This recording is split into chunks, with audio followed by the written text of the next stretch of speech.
A very warm good evening to our viewers. Welcome to the Evening Review Show. I'm Matthias Aufiku, news editor of the Namibian Sun newspaper. Well, we are heading into the peak season. Of course, everyone is looking forward to the festive season, which is around the corner. But we all know that the good times always comes with not so good results. Of course, the Motor Vehicle Accident Fund this week issued a statement on the state of road accidents on our roads, with some shocking statistics being revealed that during the past week, we've lost 23 lives on the road and about 176 injuries that were sustained. Well, for that in studio tonight we have Mr. Ruben Uupindi from the MVA Fund. He's the Senior Manager for Accident and Injury Prevention. Welcome, sir. Good evening. Good evening, Matthias, and good evening to all the viewers. No, it's good to have you here. Mr. Uupindi, if we have to get into this, for years we continue singing this song of road safety, but it seems we are just not getting the results, the desired results. What is the status towards total road safety in Namibia? Well, I just want to correct you there. Mm-hmm. We're getting some results. Mm-hmm. Obviously not the desired results, mm-hmm. But we have observed a decline trend in statistics over the past 5 years. If you go back, say, to 2017 up to now, yeah. You would see that there is a downward trend in both crashes and fatalities, mm-hmm. and a bit of stagnant statistics on injuries. Mm-hmm. So there is that difference that obviously we need to acknowledge, but we need to do more. Like you're saying, year in, year out, we're singing the same gospel, mm-hmm. of road safety on our roads. But accidents, injuries, and fatalities still prevalent on our roads. Yeah. And we are required, I think, to do more if we are to achieve the targets of Decade of Action for Road Safety 2021-2030, yeah. which calls for 50% reduction, mm-hmm. in injuries and fatalities. Yeah, you keep saying that we should do more, but we see so many road safety campaigns across the country, so many activities taking place as far as road safety is concerned. So what more needs to be done? What more can still be done? Yes, more needs to be done from me and you, mm-hmm. At the end of the day, who are the road users. We in the industry sometimes observe encouraging results. Mm-hmm.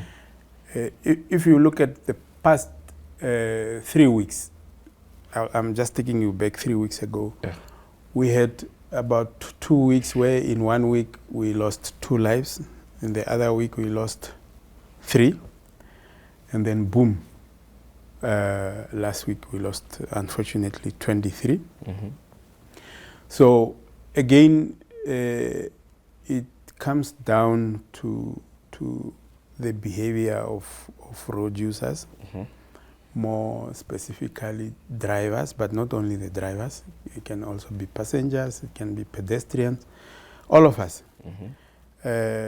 That we need to take responsibility. Like we say, road safety is everyone's responsibility. Yeah. And there are so many factors that contribute to all these crashes. Mm-hmm. But all of them, or the majority of them, like we have done the research a couple of years back, where it came out that more than 72% of crashes are a result of human behavior. So it boils down to how we behave, yeah. On our road. Therefore, we don't only need to do more when we see law enforcement, or we see a checkpoint, mm-hmm. or we see a traffic officer. We need all of us to be always on our guard, and take responsibility for road safety. Yeah. Can you just give us a brief scenario as to how much of a burden road crashes are on the fund in terms of operations, sustainability of the fund also? What are these burdens? Yes, the road crashes have an effect on the fund. The fund, as a first insurer in case of a crash, takes care of those that are injured, right from the accident scene when they are picked up by an ambulance or by the emergency services, up until in hospital, up until rehabilitation, and when they go home, we also take care of them in terms of life enhancement, and until such a time that either their benefits are depleted or they die. So at the end of the day, we spend more than 200 million on medical cost. We also spend, I think, another 100 million or so on other claims. Is that per annum? Per annum, yes.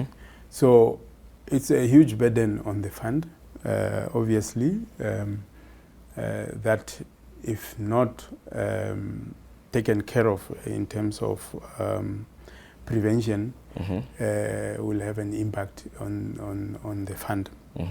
But crashes do not only have an impact on the fund alone. They have socio-economic impact on generally on the community. The children are orphaned, families are destabilized. Like we were saying last week at the women conference in road safety, to say women at the end of the day are left to fend for their families because, as you are aware, more than 60% of those that are dying on the road are men. So they have a socio-economic impact on the Namibian society. Yes. Yeah. You in the statement issued earlier this week, you've indicated that some of these crashes are preventable and predictable. It speaks to what you touched on earlier about driver behavior. How do we change this tune? How do we change it? Yeah, like we always say, so it's a combination of activities or initiatives that we have to implement, like we do during the festive season, like the upcoming season. We will intensify public education.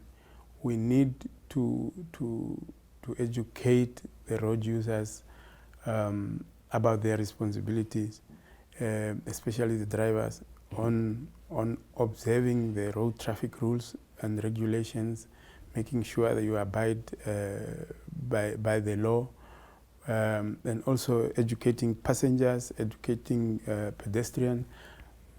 But it has to also be then done in conjunction with law enforcement.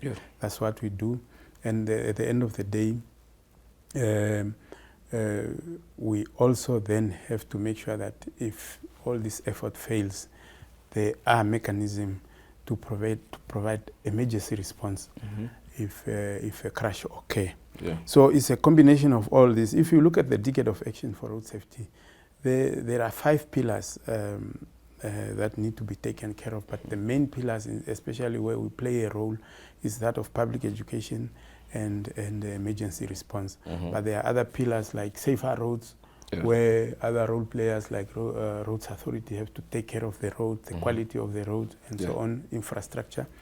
There are also other pillars of safer vehicles, to make sure that we have safer vehicles that meet certain standards, that are fitted, for example, with safety belts and other safety features. So there are other pillars that other role players in the industry have a contribution to make sure that we have a whole safe system.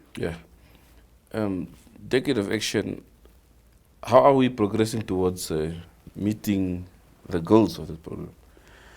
Well, it's a challenge, but I think what is encouraging is to note that the stakeholders are together, from the National Road Safety Council, NRC, who are the lead agency when it comes to road safety in Namibia, the custodian ministry, Ministry of Works and Transport, as you are aware, the Deputy Prime Minister, Honorable Netumbo Nandi-Ndaitwah, is the patron of road safety in Namibia. So the effort is there.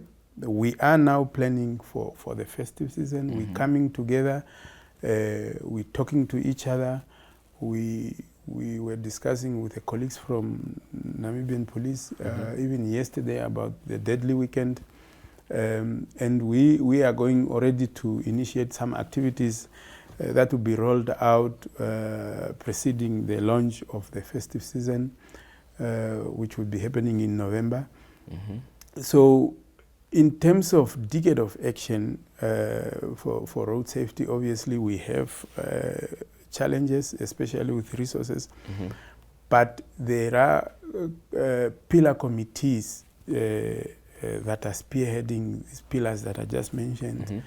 And we report every year at the annual road safety conference. This year took place in Ojuarongo in April, where we are in terms of achieving those goals that are set in the decade of action for road safety. So we are hoping that we will make an impact, even though probably we might not be able to achieve what we want to achieve, but we are so ambitious that we should drive towards achieving the goals of decade of action, yes. Okay.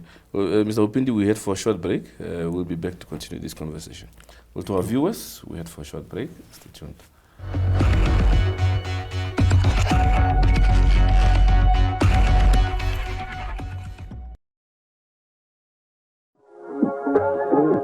We are so excited to be kickstarting your morning with the entertainment. Everything was happening during this past weekend. Yes. Exciting news. Wow, no, she was killing it already. In my opinion, I don't see anything wrong with him serving the full term. As well as keeping you informed on the issues that you need to know happening in and around our country.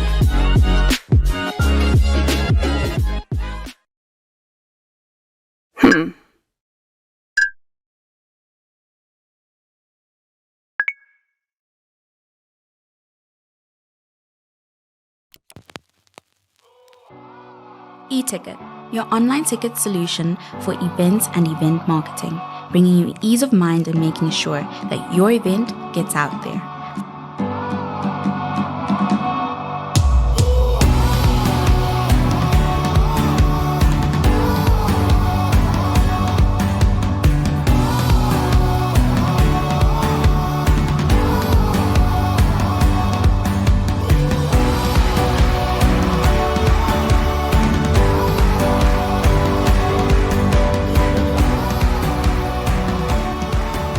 For more information, contact events@nmh.com.na. We're back from that short break. Mr. Uupindi, we're always quick to call out driver behavior and how drivers should do this and that to ensure that our roads are safe. But on the other end of the spectrum, there are also those who feel perhaps our road infrastructure is also a cause for the crisis, for the road accident crisis that we are faced with as a country. What is the fund's position on that? You said that you've conducted research in the past and there are certain findings you established. Maybe you can just take us into confidence there. Yeah, of course, infrastructure contributes also to crashes. Though there is in Namibia not that scientific evidence provided, but it's a generally accepted factor that infrastructure is also part of the problem. That's why we have the pillar on safer roads. Safer roads to say that those that are responsible for designing of the road construction and engineering, they have to make sure that there is a component of safety in the whole process from design. So that pillar calls for that. The pillar also calls for road safety audits on certain sections of the road. There is a WhatsApp group that I'm part of that today someone raised an issue to say there is always crashes at 30-40 kilometers out of Yusakos going towards Swakopmund, and perhaps the responsible entities should do an audit there. We need to do that. It's a common factor that you would find that crashes are at certain spots, and it should be that the infrastructure is designed perhaps in such a way that it contributes to crashes. Also, it's a factor to say when our roads were designed, like old cities like Windhoek, there is limited platforms for cyclists. There is no platforms at some sections of the road for pedestrians, for example. There are no facilities for pedestrian crossing. Some facilities are set up in such a way that those that need to use them don't use them. The crossing facilities here, but people are crossing there. Yeah. So all these things, and also cultural issues that have to be considered. So it is true that the infrastructure need to be relooked at. I think there are plans for sustainable transport. Even the city of Windhoek is having such a program. You have seen the cones in some part of the city. Those are all efforts to make sure that there are also facilities for other road users, so that we all share the road. Yeah. So you would find on the highway, for example, engineers are saying you cannot put speed calming measures on a highway, but at some highways is where the children have to cross the road from one side to the other to go to school and back home and so on. So these are all issues that need to be sorted out. A few years back, for example, the speed limit on Western Bypass was at 120. And through collaboration, consultation and so on, it's reduced now at some spaces to 60 kilometers per hour, and the other to 80 kilometers per hour. Yeah. So these are all efforts to make sure that the infrastructure is forgiving. Also, the roads are supposed to be in such a way that if you make a mistake, you should still be safe. And these are all the efforts that we have together with other stakeholders to make sure that our roads are safer. Yeah. In terms of regulations, laws around the roads, would you say we have sufficient laws to deter drivers from being reckless on the road? Well, we have laws. I wouldn't say sufficiently so, because most of our laws also need to be reviewed. There are efforts, for example, now to reduce the alcohol limit, to harmonize it with the rest of the SADC countries. Those countries that are with us on the Trans-Kalahari corridor, South Africa and Botswana, have lower level of tolerance when it comes to alcohol. And they always joke and say, if you want to drink, go to Namibia, because they think our tolerance is just too high. Yeah. There are efforts to harmonize that, to make sure that the alcohol limit is far less than what it is now. Yeah. What is the standard? It's now at 0.37, I think. And I think South Africa is already going towards zero tolerance. And I can't remember what is Botswana, but we need to move to that. But not only that, I think there is a whole lot of other sections of the RTTA that need to be reviewed. We But the bigger issue is, I think, adjudication, where you have a whole lot of backlog in warrant of arrest and so on and so on. So there is quite some efforts that are happening there, but I think we need to just make sure that our laws are up to date with the latest technology and so on. Yeah. But if we could all obey the existing traffic rules, I'm sure we'll go a long way in reducing injuries and fatalities on our roads. Yeah. Of course, another thing that's been spoken of over the years is the volumes of vehicles on our roads. The roads were not designed by then for so many cars on the road.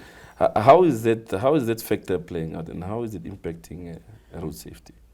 Yeah, I think it's a factor. But the other time I was saying, I was comparing when we were in Botswana. Botswana has more or less the same roads like we have.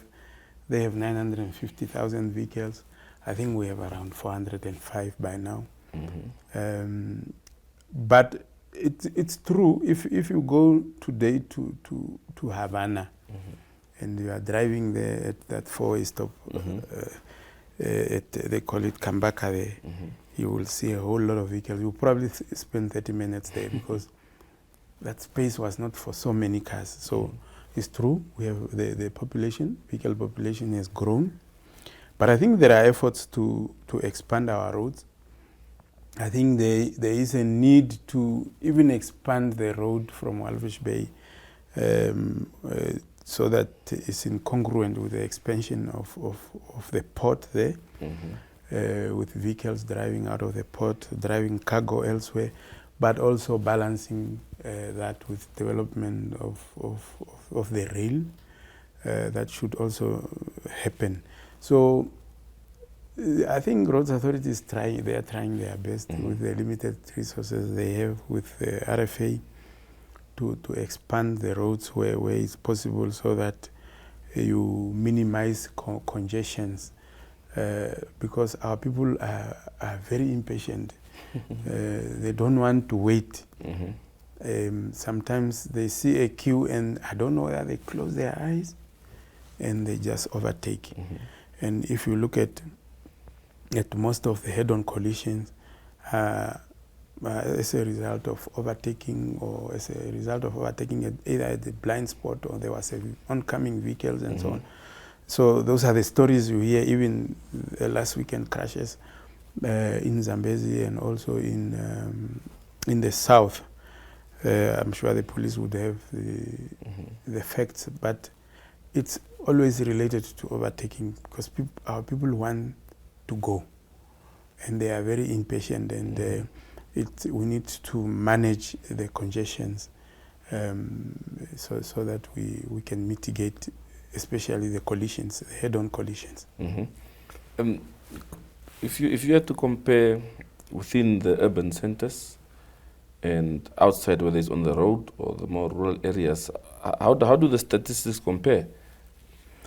Yeah, no, the stats are very different, because Windhoek accounts for something between 45 to 49% of crashes, and Windhoek is urban.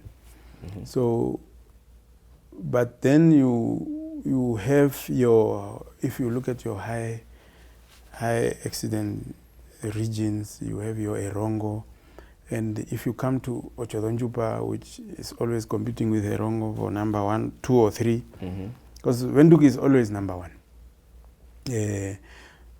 So Ochodonjupa is mainly vehicles going through. So is Erongo, because it will be on the B2. So it's a combination of both.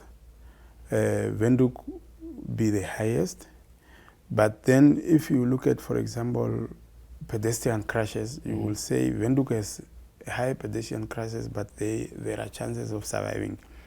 While Kavango East and West probably the Oshana, probably the following regions in terms of pedestrians, but Kavango, East and West, and Oshana, the high probability of dying is the higher there than in Windhoek.